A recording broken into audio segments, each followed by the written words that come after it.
Hello.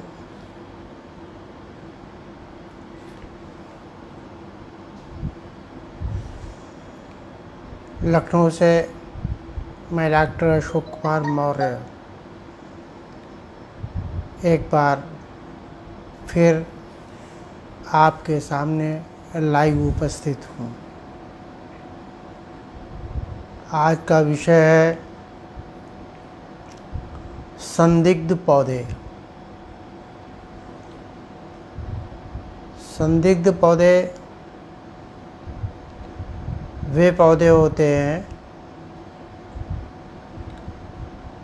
जिनके विषय में कोई चीज़ कंफर्म नहीं होती और जब कोई चीज़ कंफर्म नहीं होती तो ये शक बना रहता है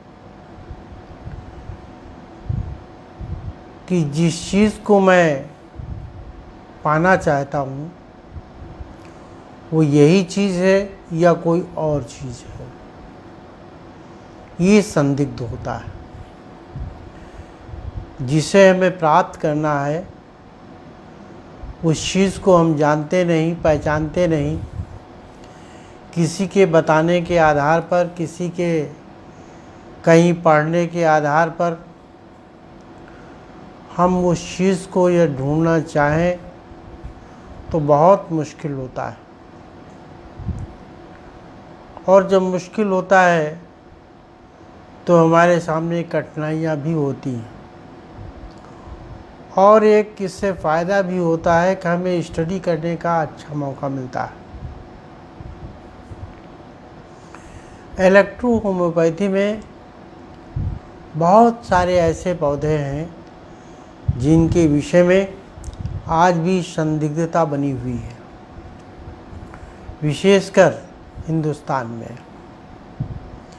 उसका कारण ये है कि इसमें बहुत सारे पौधे विदेशी पड़े हुए हैं और बहुत सारे पौधे हिंदुस्तान के पड़े हुए हैं।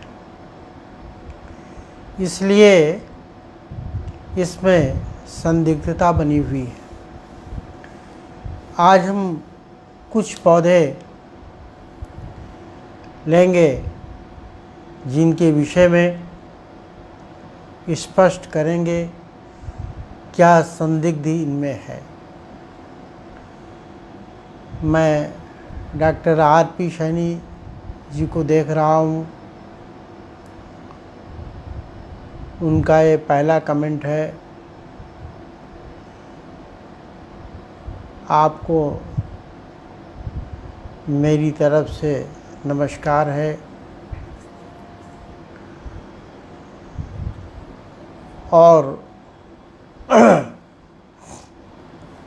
तो मैं बात कर रहा था संदिग्धता के विषय में। आज जब मैंने फेसबुक पर पोस्ट लिखी तो एक सज्जन ने कहा औषधियों के, इलेक्ट्रो होम्योपैथिक औषधियों के एक्शन के ऊपर बात होनी चाहिए।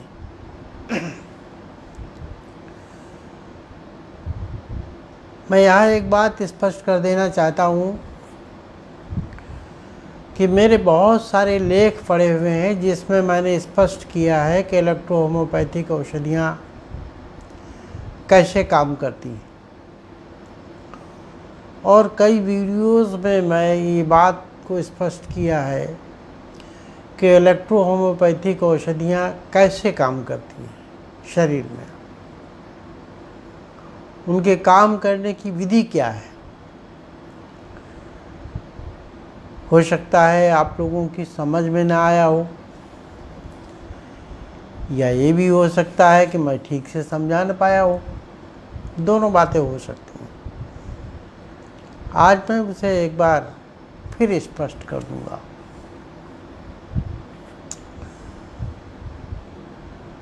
शंभूनाथ जी नमस्कार।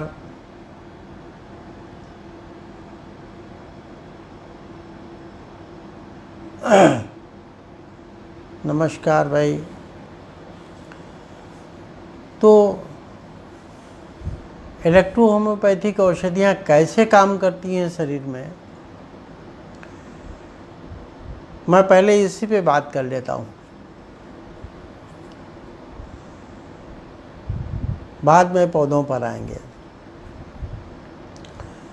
देखिए, इलेक्ट्रो होम्योपैथिक औषधियाँ जब तैयार की जाती हैं तो उनमें से सारी चीज़ निकाल दी जाती है। उससे रंग, कलर और एल्कलाइड्स और दूसरी जो चीज़ें होती हैं, वुड वगैरह, सब निकाल दिए जाते हैं। Pure as a distil water औषध तैयार होती है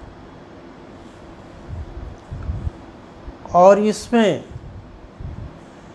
केवल वुड फोर्स रहती है और कुछ नहीं रहता।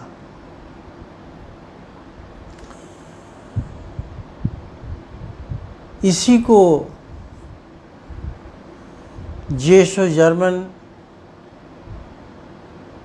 से जो पत्रिका निकली थी 1952 में, उसमें कहा गया है कि इलेक्ट्रो होम्योपैथिक औषधियाँ एंजाइम, हार्मोन, विटामिन्स के करीब हैं। हो सकता है उस टाइम में इस चीज़ की टेस्टिंग ना हुई हो, लेकिन वो यहाँ तक तो पहुँच ही गए थे कि ये विटामिन्स, एंजाइम, हार्मोन के करीब हैं या उन जैसा काम करती हैं। और ये पुस्तक भारत के बहुत सारे लोगों के पास में है। 1952 से लेकर के 1993 तक जेसो ने वही एक पुस्तक भेजते रहा और इसी पुस्तक को पढ़ करके लोगों ने ये कहना शुरू कर दिया कि इलेक्ट्रो होम्योपैथिक औषधियाँ एंजाइम हैं और ये भी साथ में कहने लगे कि ये मेरा कहना है। मैं ये कहता हूँ ये मेरा कहना नहीं है, ये जेशो जर्मन का कहना है।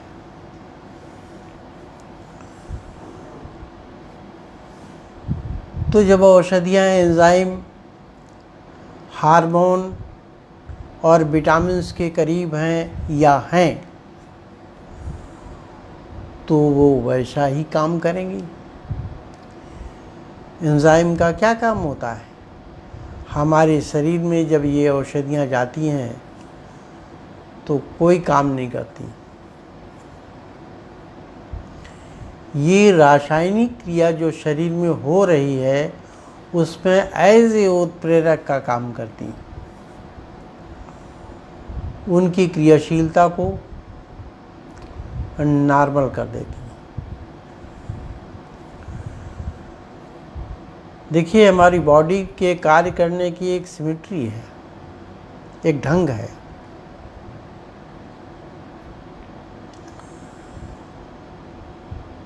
बार बार हमने बताया है कि इलेक्ट्रो होम्योपैथिक औषधियाँ जब शरीर में जाती हैं तो केवल एबनॉर्मल स्थिति में काम करती हैं, उन्हें नॉर्मल करती हैं। नॉर्मल स्थिति में कोई काम नहीं करती।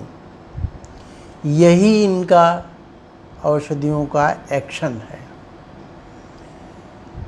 ये औषधियाँ केवल एबनॉर्मल शरीर पर काम करती हैं और नॉर्मल शरीर पर काम नहीं करती। तो मैं बात कर रहा था संदिग्ध पौधों पर।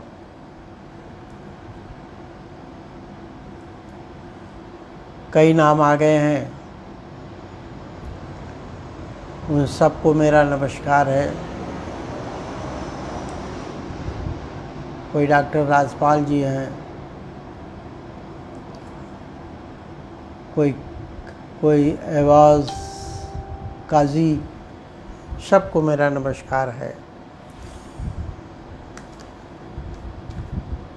तो मैं बात करता हूँ पौधों की कि ये पौधे संदिग्ध होते हैं। संदिग्ध वे पौधे होते हैं जिसमें शक बना हो ये वे पौधे हैं या नहीं है। मान लो आपको कोई चीज़ मिल जाए और उसमें 10 तरीके के आदमी हो, वो कहने लगे कि ये चीज़ नहीं, ये चीज़ है, ये नहीं, ये है, ये नहीं, ये है, तो आप 10 लोगों की बात सुनेंगे, आपको तो पता नहीं, तो उसमें कन्फ्यूज़न हो जाएगा कि ये कौन सी चीज़ है। वही चीज़ यहाँ है कि हमने नाम तो पढ़ लिया, उस हर्ब को देखा नहीं, पहचाना नहीं, तो उसमें कोई उसका कुछ नाम देता है, कोई उसका कुछ नाम देता है, तो उसमें एक कन्फ्यूज़न बना रहता है। ये कन्फ्यूज़न ही संदिग्ध हर्ब होती है।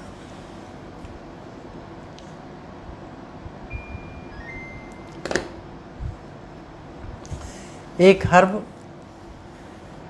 इलेक्ट्रोहोम्योपैथी में इस्तेमाल होती है, रूटा ग्रेविलेंस। ये रूटा ग्रेविलेंस विदेश में होती है, यहाँ नहीं होती।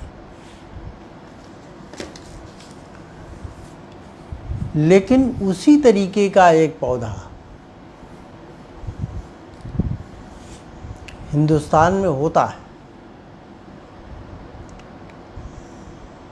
उसे जो गांव के रहने वाले लोग हैं वो जानते होंगे।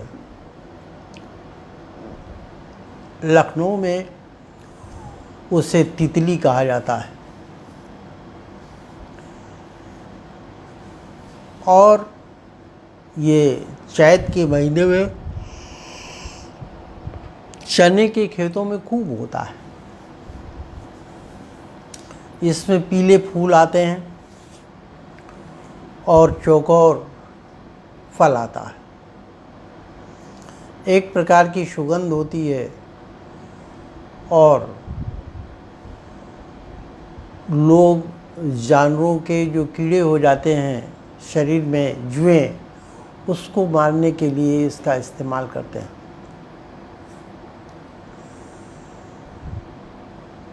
इसी को यहाँ पर रूटा ग्रेविलेंस समझ बैठते हैं और इसी का उपयोग कर देते हैं। तो रूटा ग्रेविलेंस की जगह पर जब दूसरी चीज़ इस्तेमाल की जाएगी तो औषधि में फ़र्क पड़ जाएगा। मुझे याद आया, एक बार मैं अपनी क्लिनिक पर बैठा था, तो कुछ लोग आए, एक फार्मेसी में काम करते थे, कहें डॉक्टर साहब यहाँ कहीं बरसीम मिलेगी, आपकी इधर होती है। हमने कहा होती तो है, क्या भैंस पाल रखी है क्या, आज हमसे बरसीम मंगाना चाहते हो? मैंने मजाक किया, कहने लगे दवा बननी है। हमने कहा कौन सी दवा बननी है? कहने लगे अल्फाल्फा बनना है। तो हमने कहा आप बरसीम से अल्फाल्फा बनाते हो? कहे हाँ हाँ वही तो होती है अल्फाल्फा। अब अल्फाल्फा होम्योपैथ में इस्तेमाल होता है, और अब भले कहीं होने लगा हो, लेकिन उस टाइम तक ये इंडिया में बहुत कम होता था। तो बरसीम की जगह पर, अल्फाल्फा की जगह पर जब बरसीम का इस्तेमाल होगा तो औषधियाँ इफ़ेक्टिव कहाँ होंगी।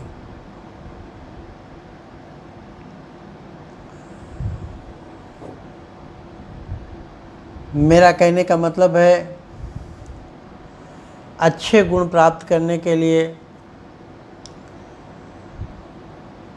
ऐसी औषधि का प्रयोग किया जाए जो गुणकारी हो। यदि उसकी जगह पर निम्न कोटि की औषध प्रयोग की जाएगी तो जो तैयार औषधि होगी वो गुणकारी नहीं होगी। दूसरा एक पौधा है एकोनाइट नेप्लस। ये होम्योपैथी में भी प्रयोग होता है, इलेक्ट्रो होम्योपैथी में भी प्रयोग होता है, लेकिन यहाँ पर जो प्रयोग कर देते हैं उस पौधे का नाम है एकोनाइट हेटेरोफाइलम। इस पौधे का प्रयोग करते हैं, इसलिए औषधियाँ अच्छा नहीं काम करती। आमतौर से लोगों की शिकायत आती रहती है कि औषधियाँ फीवर में अच्छा काम नहीं करती। जब उस पौधे का प्रयोग नहीं होगा तो औषधियाँ अच्छा काम कैसे करेंगी। भारत में जो एकोनाइट होता है वो हेटेरोफाइलम होता है, एकोनाइट हेटेरोफाइलम। और कई नाम हमारे सामने आ गए हैं, सबके नाम पढ़ने में मुझे दिक्कत होती है, इसलिए क्षमा चाहता हूँ। इसी तरीके से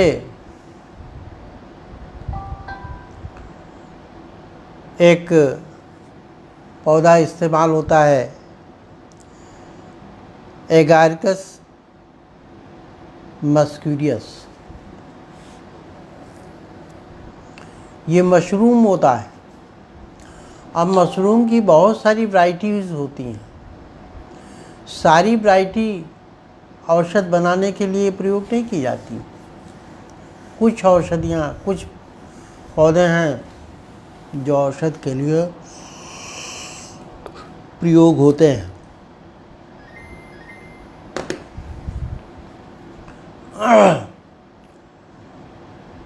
अब मशरूम का नाम सुन लिया, कहीं पेपर में या बुक में पढ़ लिया तो लोग बाज़ार गए और वहाँ से मशरूम खरीद लिया और उसकी औषध बना डाली।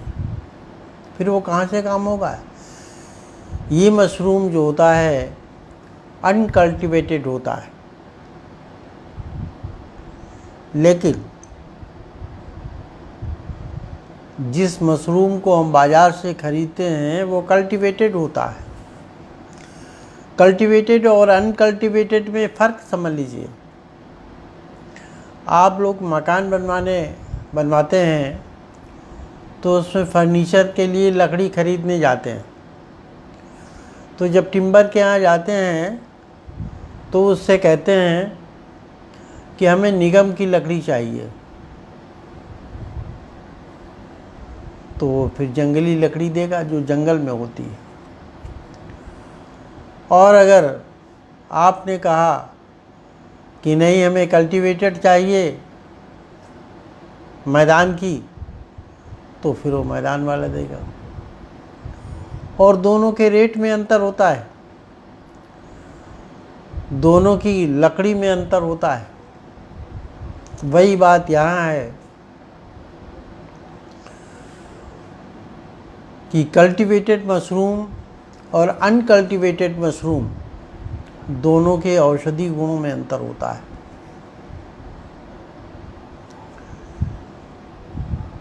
एक औषधि इस्तेमाल होती है अवेना सटाइवा। अवेना सटाइवा, इसको आप सारे लोग जानते होंगे, कई नामों से ये औषधि परिचित है। और पंजाब के क्षेत्रों में, दूसरे क्षेत्रों में भी होता होगा, यूपी में भी होता है। गेहूं के खेत में गेहूं के पौधे की तरीके से ही ये पौधा उग जाता है। बस वो जब फूलता है उसमें फलियां लगती हैं तो अलग टाइप की होती हैं। आम भाषा में उसे गेहूं का मामा कहते हैं।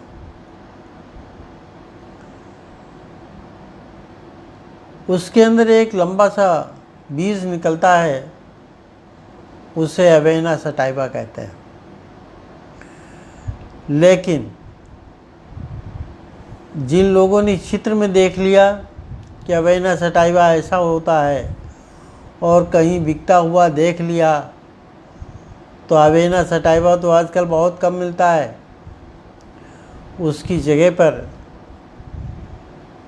एक और बीज मिलता है जिसे इंदल जौ कहते हैं, वो खरीद करके उसमें डाल देते हैं।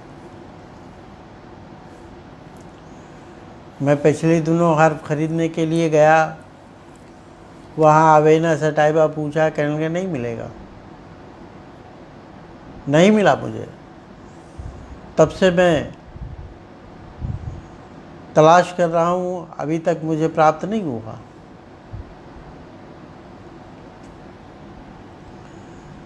आरडी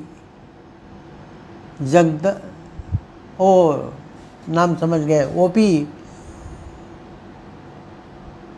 डॉक्टर ओम प्रकाश जंगेल जी नमस्कार,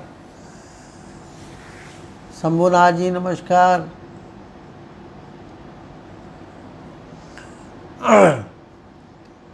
तो इस तरीके से पौधों में एक संदिग्धता होती है। ऐसा नहीं होना चाहिए। जो पौधा इस्तेमाल किया जाता है, जहाँ तक हो सके उसी पौधे का इस्तेमाल करें। दूसरा एक पौधा होता है टेराक्सिकम ऑफिसिनेले, इसमें भी संदिग्धता है। इसका जो पौधा होता है वो कुकरौंधे की तरीके से होता है, ब्लूमिया लीरा की तरीके से होता है। कुकरौंधा जिसको यूपी में बोलते हैं, आजकल वो खूब निकल रहा है। तो लोग क्या करते हैं, इसके स्थान पर कुकरौंधे का इस्तेमाल कर देते हैं। और जब कुकरौंधे का इस्तेमाल कर देंगे तो आपने तो गलती की, साथ में जिसको बताया उसको भी गलत बोल दिया, और उसने ये पुस्तक में लिख दिया तो न मालूम कितने आदमी गलत रास्ते पर चल जाएंगे। इलेक्ट्रो होम्योपैथी का दुर्भाग्य है अभी कि उसमें इसी तरीके की बहुत सारी चीज़ें शामिल हैं। एक पीडीएफ में मैंने देखा, वर्णन लहसुन का हो रहा था, वर्णन प्याज का हो रहा था, एलियम सिपा का, लेकिन चित्र पड़ा था एलियम सटाइवा का, लहसुन का। अब ये किसकी गलती थी? चित्र छापने वाले की गलती थी या पुस्तक लिखने वाले की गलती थी? ये तो सोचने का विषय है। लेकिन उससे कितने लोग भ्रम में पड़ गए, ये भी एक सोचने की बात है। तो जब तक हमें सही जानकारी न हो, हमें इस तरीके की चीज़ों का प्रयोग नहीं करना चाहिए। और अगर करते भी हैं तो आप दूसरे को गुमराह न करें। इसी तरीके से एक पौधा होता है यूफोर्बिया लिम्फिफेरा, लिमिफोलिया, इसको दुद्धि बोलते हैं, आजकल खूब निकल रही है। लोग टेरास्कम ऑफिसिनेले की जगह पर इसको डाल देते हैं। ये भी एक गलत है। या तो बुलिमिया डालेंगे, कुकरौंदा डालेंगे, कुछ लोग और सुपर निकले तो इसको डाल देंगे, और ये भी कहते हैं कि यही होता है।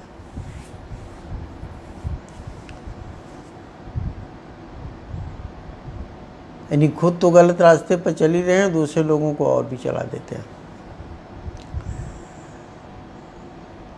एक पौधा होता है रोज़ा कैनिना।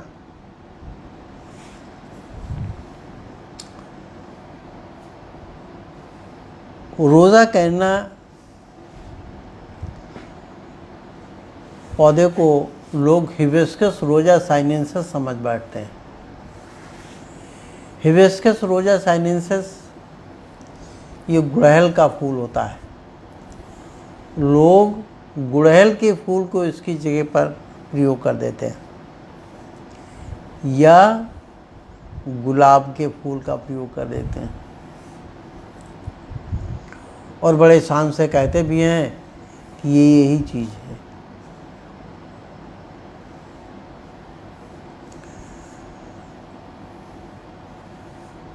एक पौधा और इसी तरीके से होता है रोज मरीनस ऑफिसिनलिस।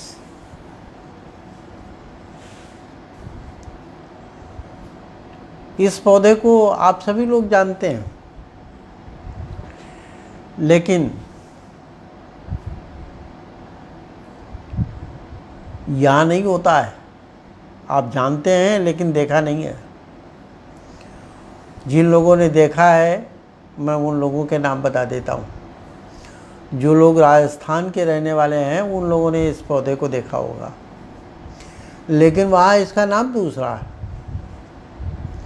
ये रोज मरीनस जो पौधा है ये गुलाब का पौधा होता है, लेकिन यहाँ पर ये पौधा नहीं होता है। ये पौधा राजस्थान में ही होता है। और इस पौधे की मैं एक पहचान बताता हूँ। इसे चैत्र गुलाब कहते हैं।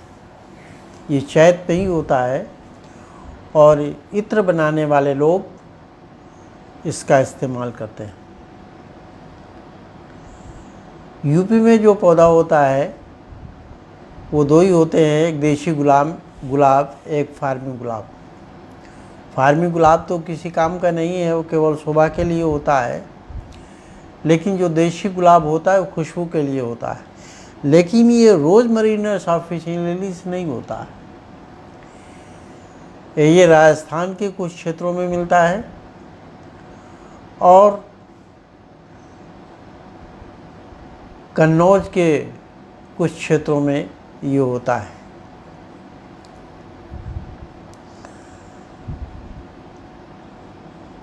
इसकी जगह पर लोग क्या करते हैं, रोज मरीनस की जगह पर क्या करते हैं, या तो गुल मेहंदी का फूल डाल देते हैं, वो इसे समझते हैं, या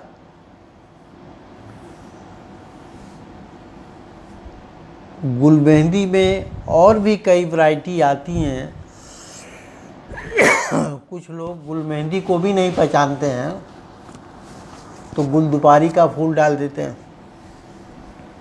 और कहते हैं यही पौधा इस्तेमाल होता है। तो ये एक पौधों में संदिग्धता बनी हुई है, और इस तरीके से हमारी औषधियाँ गुणवत्ता नहीं दे पाती। एक और पौधा है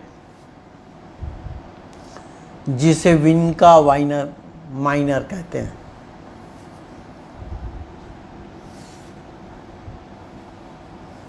ये विनका माइनर पौधा सदाबहार के नाम से जाना जाता है। अब सदाबहार में बहुत सारे ऐसे पौधे होते हैं जो सदाबहार होते हैं। इसका मतलब ही है हमेशा हरा भरा रहने वाला। अब आपको दो चार पौधे बता देते हैं जो हमेशा हरा भरा रहते हैं। एक लाल फूल वाला वास्तव में विनका माइनर होता है जो हरा भरा रहता है। गर्मियों में सूख जाएगा, सब कुछ हो जाएगा, पानी पड़ेगा फिर से हरा हो जाएगा। और एक तालाबों में डंडे लगे होते हैं, उसको भी सदाबहार या बेहया कहते हैं। उसका डंडा तोड़ करके आप फेंक दीजिए पानी में, जहाँ फेंकेंगे वहीं लग जाएगा। मिट्टी पानी में अगर तैरता रहेगा तो वहीं जड़ें निकल आएंगी, और यदि मिट्टी मिल गई तो उसमें वो लग जाएगा। उसको भी सदाबहार करते हैं। और भी तमाम से पौधे हैं जो हमेशा हरे भरे रहते हैं, उन पौधों को वो इलेक्ट्रोहोम्योपैथी में इस्तेमाल कर देते हैं। हम इससे बचे कैसे? देखिए, हमें बचने के सबसे बढ़िया तरीका ये है कि हम बॉटनी का अध्ययन करें। विषय कठिन है, आसान नहीं है। जब हम बॉटनी का अच्छा अध्ययन करेंगे, हम जानते हैं कि बहुत सारे लोग इसमें आर्ट साइड के होते हैं। बहुत सारे लोग ऐसे होते हैं जो बॉटनी नहीं जानते हैं। तो बॉटनी में जब हम स्टडी करते हैं तो उसमें पेड़ों की स्टडी होती है। पेड़ों की स्टडी में ज़्यादा स्टडी की ज़रूरत नहीं है इनको पहचानने के लिए। इनकी जड़ों की संरचना, जड़ें कैसी होती हैं, पत्ती कैसी होती है, तना कैसा होता है,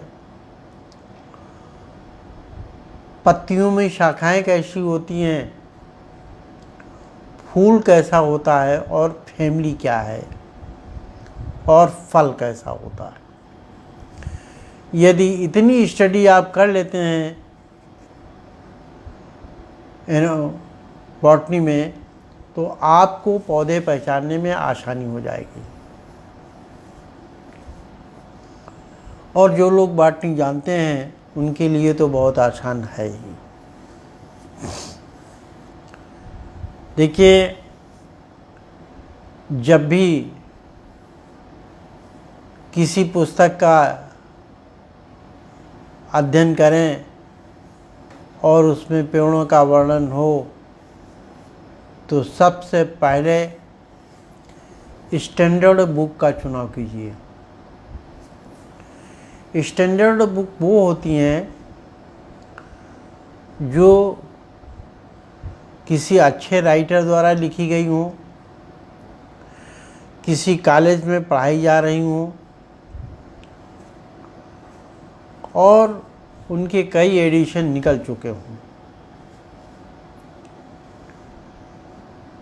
दूसरी चीज़, यदि आप नेट से निकालते हैं तो जिस वेबसाइट से निकालते हैं वो ऑथेंटिक वेबसाइट होनी चाहिए। वरना नेट में तो बहुत सारी चीज़ें ऐसी डाल दी गई हैं जहां हम कंफ्यूज होते हैं। दूसरी चीज़ ये होता है कि हम पेड़ का बॉटेनिकल नेम जानने की कोशिश करें। पेड़ के तमाम नाम होते हैं। एक अंतर्राष्ट्रीय नाम होता है जिसे बॉटेनिकल नेम कहते हैं। आप दुनिया में कहीं भी चले जाइए, यदि उस बॉटेनिकल नेम का नाम लेंगे तो आपको वही मिलेगा, दूसरा नहीं मिलेगा। जो जानकार होगा वो आपको वही चीज़ देगा जो आप मांग रहे हैं। लेकिन यदि क्षेत्रीय नाम से उसको मांगेंगे तो उसमें काफ़ी फ़र्क हो जाता है, और जो आप चीज़ मांगना चाहते हैं वो नहीं मिल पाएगा। जैसे आप प्लांट खरीदने के लिए दुकान पर जाते हैं तो दुकानदार मोस्टली क्षेत्रीय चीज़ जानता है, जो उस क्षेत्र में बिकती है ज़्यादातर उन्हीं नामों को जानता है। यदि उन्हीं नामों को आप बताएंगे तो दे पाएगा, वरना नहीं दे पाएगा। एक बार की मैं बात बताऊं, मैं आर्निका मोंटाना लेने के लिए गया मार्केट में और उससे कहा कि हमें आर्निका मोंटाना दे दो। वो कहने लगा मैंने तो ये नाम पहली बार सुना है। हाँ, तेल ज़रूर सुना है, आता है। क्या तेल चाहिए क्या? आर्निका तेल? हमने कहा नहीं, हमें पौधा चाहिए। कल भाई हमारे पास नहीं है, कोई दूसरा नाम बताओ। अब दूसरा नाम मुझे नहीं मालूम। लौटाया। उसके बाद मैंने ढूंढना शुरू किया कि ये आर्निका मोंटाना का दूसरा नाम क्या होता है। तो मेरे हाथ एक यूनानी की बुक लगी, यूनानी द्रव्यगुण फार्माकोपिया, द्रव्यगुण विज्ञान। उसमें देखा तो ये नाम मिल गया। अब ये जब नाम मिल गया तो उसमें हाकिमी नाम लिखा था। मैं फिर से गया उनके पास, उनसे कहा दरूना ज़कर भी दे दीजिए। कहला आप जितने बार आते हैं कोई नया नाम लेकर के आते हैं, भैया ये मेरे पास नहीं है। हमने कहा चलो भाई नहीं है। मैंने पता लगाया कि लखनऊ में यूनानी की दवाएं कहाँ बिकती हैं, हकीमी दवाएं, हकीमी पेड़ पौधे कहाँ मिलते हैं। मैं उसके यहाँ गया और उससे कहा दरूना ज़कर भी दे दो। उन्होंने पूछा कितना चाहिए, मैंने वो बता दिया कि इतना चाहिए और उसने निकाल करके दे दिया। 2 मिनट नहीं लगा। तो चीज़ थी, हो सकता है पहले वाले के पास भी हो, लेकिन वो जानता नहीं था। तो जो दुकानदार होता है वो क्षेत्रीय नाम जानता है। लखनऊ में जो चीज़ बिकती है, लखनऊ का दुकानदार वही नाम जानता है और वहाँ जो बैठते हैं तौलने वाले वो भी वही नाम जानते हैं। राजस्थान में जो बिकते होंगे वो राजस्थानी नाम जानते होंगे। अब कोई एक हो जड़ी बूटी तो वो याद रखें। 3 मंजिल में ये सब यही भरा पड़ा है।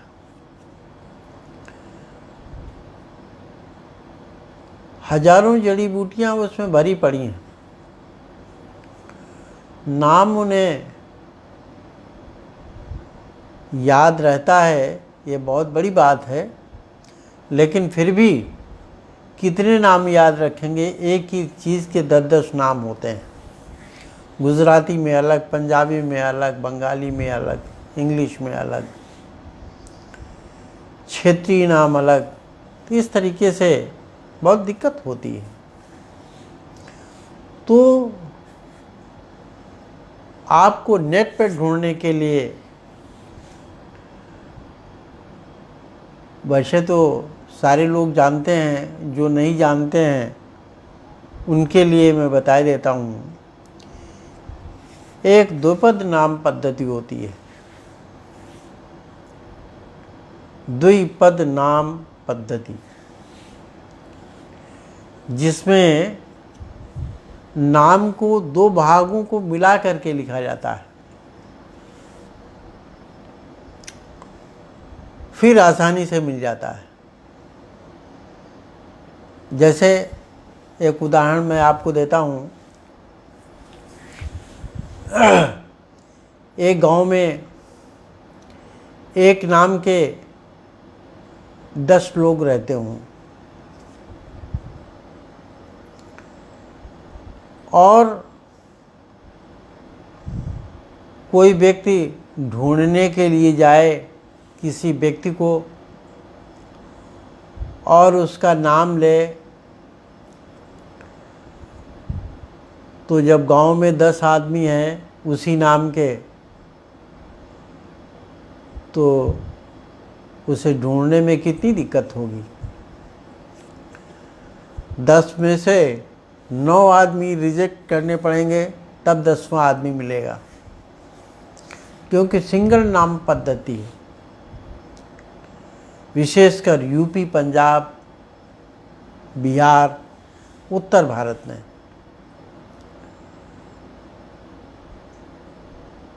अब किसी का कोई मोहनलाल नाम है तो मोहनलाल नाम के 10 आदमी हैं, वो ढूंढने में बड़ी दिक्कत होगी। लेकिन दक्षिण भारत में ऐसा नहीं है। दक्षिण भारत में तुम्हारे नाम के आगे या पीछे पिताजी का नाम लगा होगा। वहाँ अगर 10 आदमी हैं तो जब पिताजी का नाम तुम्हारे साथ में लगा हुआ है तो फिर जो है उसे ढूंढने में आसानी हो जाएगी। जब तो आप पूछोगे तो आपका नाम भी होगा, आपके पिताजी का भी नाम होगा, तो गाँव वाला आसानी से बता देगा कि हाँ ये फला आदमी है। पौधों में भी वही बात है। पौधों में 2 नाम पद्धति बताई गई है। एक उसका जेनेरिक नाम होता है, एक उसका स्पीशीज होता है।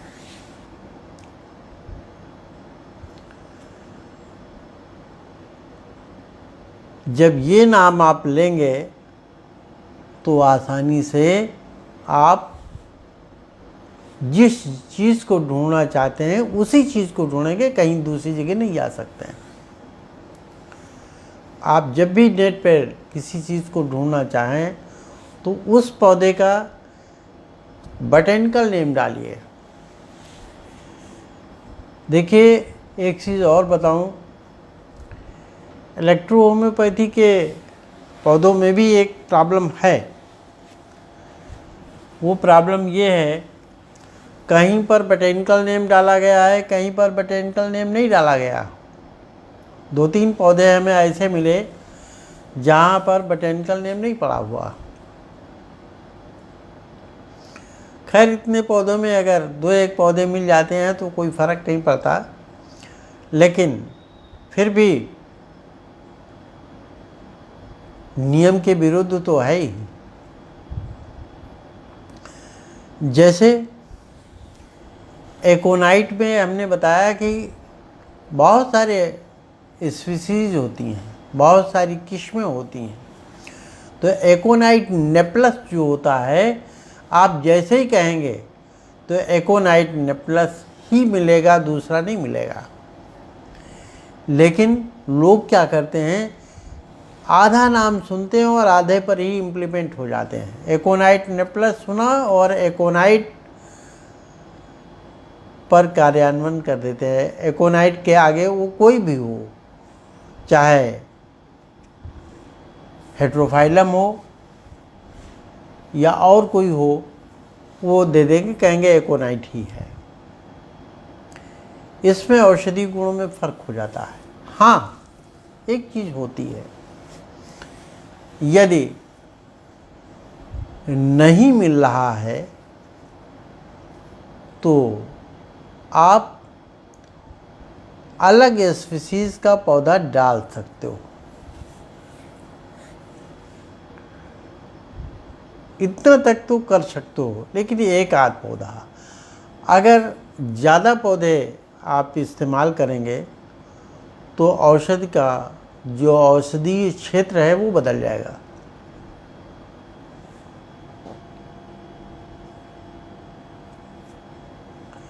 एसपी दीक्षित जी, नमस्कार है। रोहित कुमार जी नमस्कार, और बहुत सारे नाम हैं। तो इस तरीके से बहुत सारे पौधे ऐसे हैं जो संदिग्ध अवस्था में हैं। जैसे एक पौधा और आपको बताते हैं, थूजा ऑक्सीडेंटालिस। थूजा ऑक्सीडेंटालिस के 4 पौधे मैंने देखे हैं, एक ही जैसे होते हैं। अब लोग किस पौधे का इस्तेमाल कर देते हैं, ये वही लोग जाने। 4 पौधों को हम जानते हैं जो थूजा ऑक्सीडेंटालिस जैसे ही होते हैं, उनमें कोई विशेष फर्क नहीं होता है, थोड़ा थोड़ा फर्क होता है, लेकिन औषधीय गुणों में फर्क हो जाएगा। अब देखिए औषधीय गुणों में कैसे फर्क हो जाता है।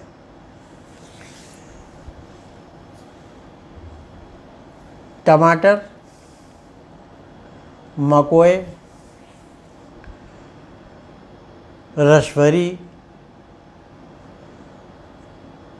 ये एक ही जैसे होते हैं, एक ही फैमिली के हैं। कुछ लोग कहते हैं फैमिली तो एक ही है, एक ही फैमिली के हैं, लेकिन क्या एक जैसे होते हैं? फैमिली, एक सज्जन थे, वो कहने लगे फैमिली तो एक ही है, परिवार तो एक ही है, ये नहीं मिलता वो डाल दीजिए। तो अब टमाटर की जगह पर रसभरी प्रयोग करेंगे,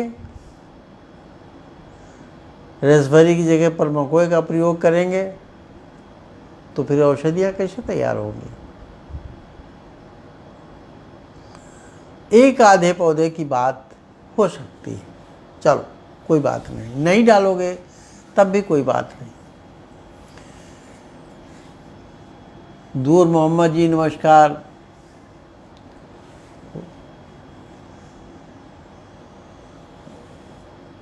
तो जब भी हम नेट पे ढूंढें तो बॉटेनिकल नेम डालें तो सही पौधा आपके सामने निकल करके गूगल दे देगा।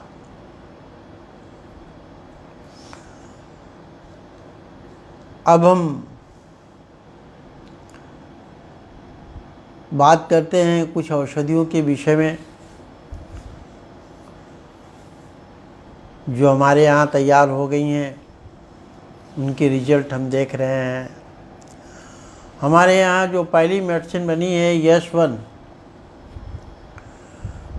उसके रिजल्ट बहुत अच्छे आए और अभी हम उनके रिजल्टों के ऊपर ही अध्ययन कर रहे हैं। अभी यश2 नहीं तैयार है, F2 भी कंप्लीट पूरा नहीं हुआ, F1 भी कंप्लीट नहीं है। S1 की रेंज बहुत बड़ी है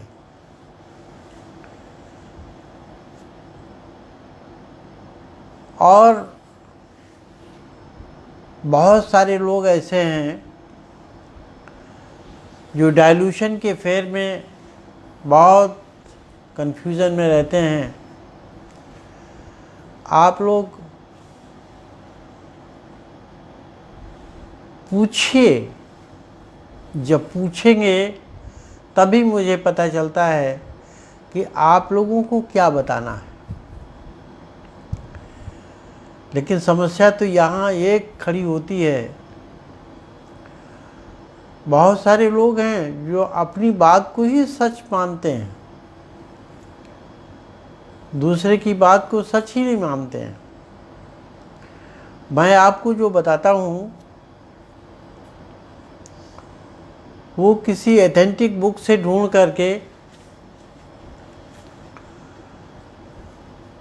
हर चीज़ से जहाँ तक हो सकता है फिट करके हम बताते हैं, कोई बात हवा में नहीं करते हैं। जैसे अभी कल किसी ने हमसे पूछा था एक्सट्रैक्ट निकालने के लिए, प्लांट का एक्सट्रैक्ट कैसे निकालें। उन्होंने कहीं सुना होगा तो वो कन्फ्यूज़न में थे। देखिए, सबने ये बताया है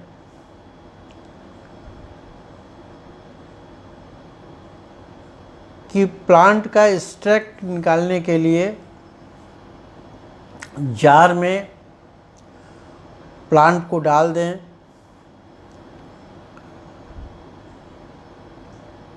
कोई एक मात्रा भी बता देते हैं कि इस मात्रा में डाल दें, और उसको छत पर धूप में रख दें। जब उसकी पत्तियां गल जाएं, सड़ जाएं, तो निकाल करके दूसरा पौधा उसमें डाल दें उसी वैरायटी का। वो भी सड़ गल जाए तो तीसरा डाल दें।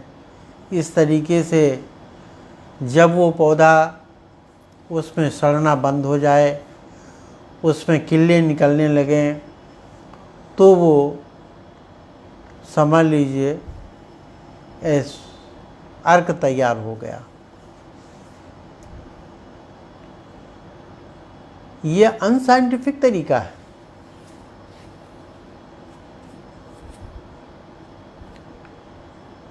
साइंटिफिक तरीका मैं आपको बताता हूँ। आप एक बर्तन लीजिए, बर्तन में डिस्टिल वाटर डाल दो, और जो हर्ब आपको डालनी है वो दो तरीके से डाल सकते हो। एक तो वो कि आप जानते हो कि इस हर्ब में, इस पानी में इतनी हर्ब घुलेगी, तो आप नाप करके डाल दीजिए, तौल करके डाल दीजिए, जैसे कि होम्योपैथी में होता है। उसमें हर्ब को तौल करके डाल दिया जाता है। लेकिन इलेक्ट्रो होम्योपैथी के लिए वो मेथड सही नहीं है। उसका कारण ये है कि इलेक्ट्रो होम्योपैथी में जो मेडिसिन तैयार होती है वो मदर टिंचर से आगे डेवलप नहीं होती है, वो कोएबिशन करने के बाद में डेवलप होती है। इसलिए आप जार में पानी भरें और जितना चाहें उतनी हर्ब उसमें डाल दें, बिना तौले नापे डाल दीजिए। कोई तौलने नापने की ज़रूरत नहीं। जितनी हर्ब उसमें घुलनी होगी वो घुल जाएगी, जो हर्ब नहीं घुलनी है वो नहीं घुलेगी। अब आप कहते होंगे इसमें कौन साइंटिफिक तरीका है। देखिए,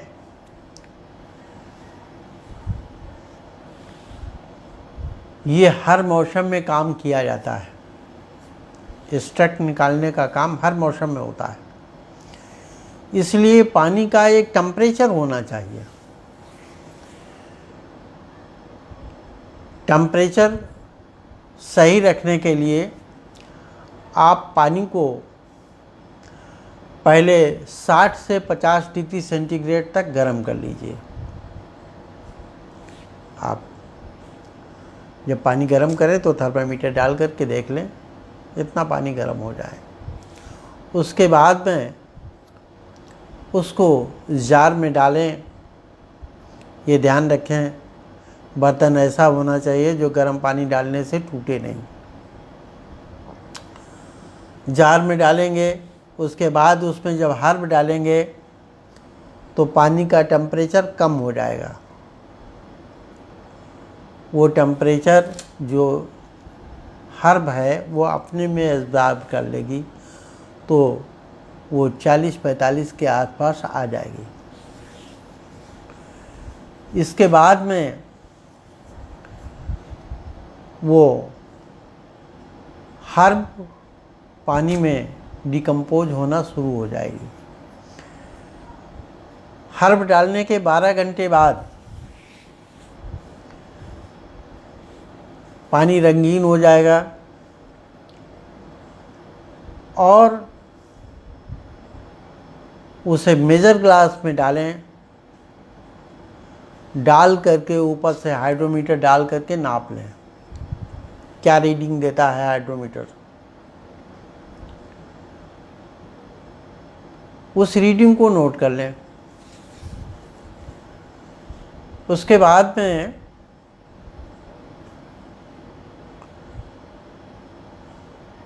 जब 20 घंटे हो जाएं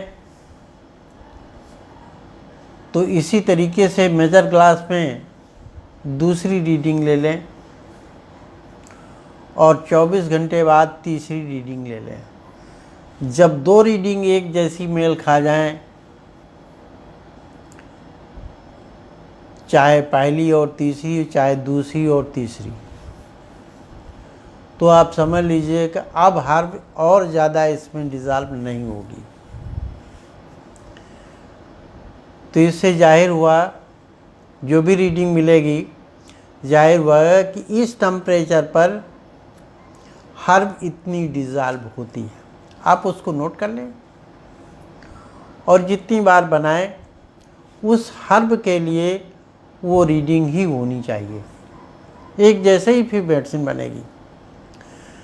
ऐसा क्यों करते हैं? ऐसा इसलिए करते हैं कि हर हर्ब की घुलनशीलता अलग अलग होती है।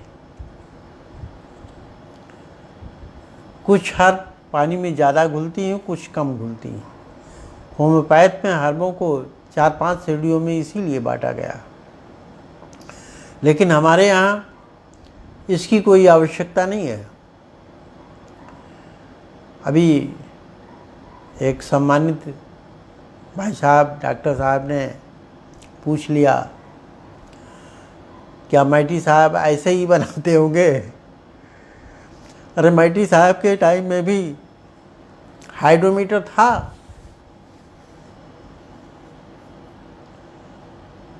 और निश्चित है मैटी साहब ऐसे ही बनाते होंगे। उसके बाद में जो एक्सट्रैक्ट निकला, कुछ लोग वहीं से दवाइयाँ बनाना शुरू कर देते हैं। वहाँ से जब दवाइयाँ बनाएंगे तो वो होम्योपैथिक का तरीका बनेगा। आपने जो कलर वाला पानी निकाला है एक्सट्रैक्ट के रूप में, वो एज ए मदर टिंचर है। आप वहाँ से दवाई बनाएंगे तो मदर टिंचर वाला रोल अध्ययन करेंगी दवाइयाँ। आप उसे कोओवेशन में डालिए और फिर कलरलेस वो एस्फेजरिक निकलेगी। आप उस एस्फेजरिक को डाइल्यूट करिए, उसके बाद में बनाइए। अभी हम इस पर भी आगे चर्चा करेंगे कि कोओवेशन के बाद में कैसे कैसे मेडिसिन को डेवलप करते हैं। और बहुत सारे नाम आ गए हैं। क्या कोओवेशन विध से निकाला गया औषधियों को कितने दिनों तक के लिए संरक्षित किया जा सकता है? बहुत दिनों तक के लिए संरक्षित किया जा सकता है बिना प्रिजर्वेटिव डाले, बिना अल्कोहल डाले। हमारे यहाँ 1 महीने से बिना प्रिजर्वेशन के मेडिसिन रखी हुई हैं और में कोई बदलाव नहीं हुआ। कभी समय मिलेगा, उचित अवसर होगा तो मैं आपको दिखाऊंगा। मैं यहाँ दिखाता इसलिए नहीं हूँ कि लोग उंगली उठाने लगेंगे कि ये पानी का इस्तेमाल कर दिखा रहे होंगे डॉक्टर साहब और कह रहे हैं कि ये एस्फेजरिक एसेंस है, क्योंकि वीडियो में चीज़ साफ नहीं दिखाई देती। हम एस्फेजरिक एसेंस पानी ग्लास में गिरा रहे होंगे, लोग समझेंगे नल का पानी गिरा रहे हैं, इसलिए मैं उसे नहीं दिखा रहा हूँ। स्मेल को आप यहाँ से सूंघ नहीं सकते, कलर को देख नहीं सकते ठीक से, तो फिर दिखाने से क्या फ़ायदा। जो मैं कह रहा हूँ, यदि मेरी बात पर विश्वास है तो आप विश्वास बनाए रखिए। बिना, एक बात मैं आपको बता दूँ, आप देखते होंगे गुलाब जल में कौन सा प्रिजर्वेटिव पड़ा होता है? गुलाब जल में कोई प्रिजर्वेटिव होता है? केवड़े की जल में कोई प्रिजर्वेटिव होता है? और बताओ, ये 100 डिग्री सेंटीग्रेड पर निकाले जाते हैं। मैं 40 से 45 के बीच में निकालता हूँ। मेरा ऑपरेटर अभी सेट नहीं हो पाया है, इसलिए 50 तक जाता है। नहीं, मैं 38 पर ही निकालूंगा। और 38 पर निकालने का मतलब ये है कि बिल्कुल 100% उसमें मेडिसिन मिलेगी, उसमें कोई भी चीज़ ख़राब नहीं होती। जब गुलाब जल नहीं ख़राब होता है तो एस्फेजिरिक कैसे ख़राब होगी, ये सोचने वाली बात है। केवड़ा जल नहीं ख़राब होता है, और यदि केवड़े में मेडिसिनल पावर मिलती है, गुलाब जल में मेडिसिनल पावर मिलती है, तो फिर कोएबिशन के द्वारा तैयार की गई एस्फेजिरिक में क्यों नहीं मिलेगी।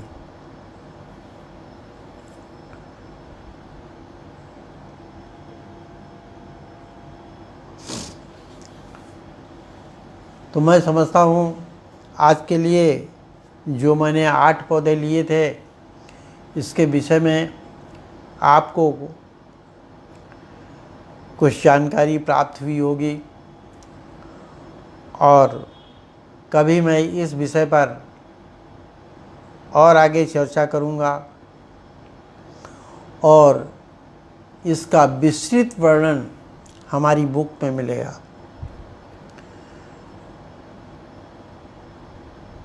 हमारी जो आने वाली बुक है उसमें मिलेगा।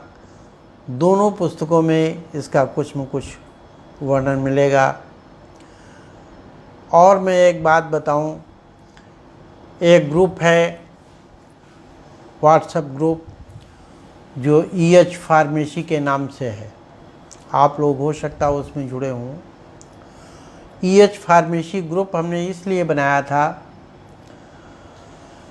कि जो लोग बुक खरीदेंगे उन्हें उस ग्रुप से जोड़ देंगे,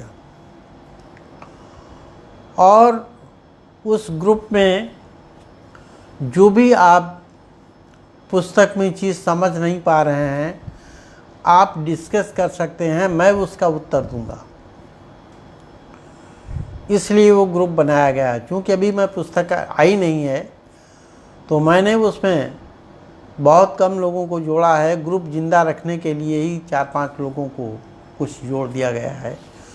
कुछ थोड़ी बहुत पोस्टिंग हो जाती है, उसका कोई अभी उपयोग नहीं है।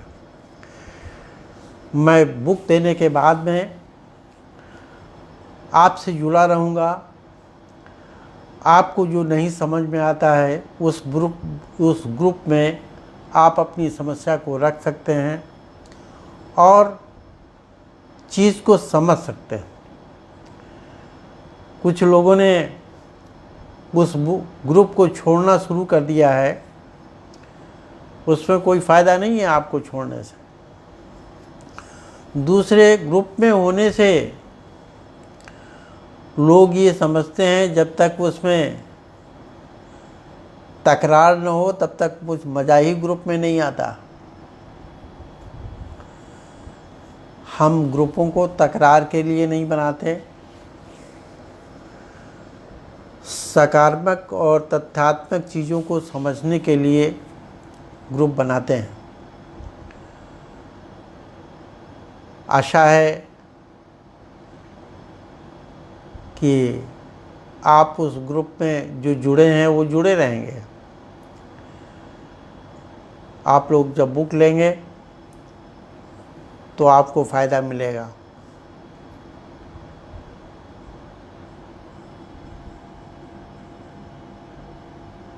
चंदन कुमार तिवारी, नमस्कार।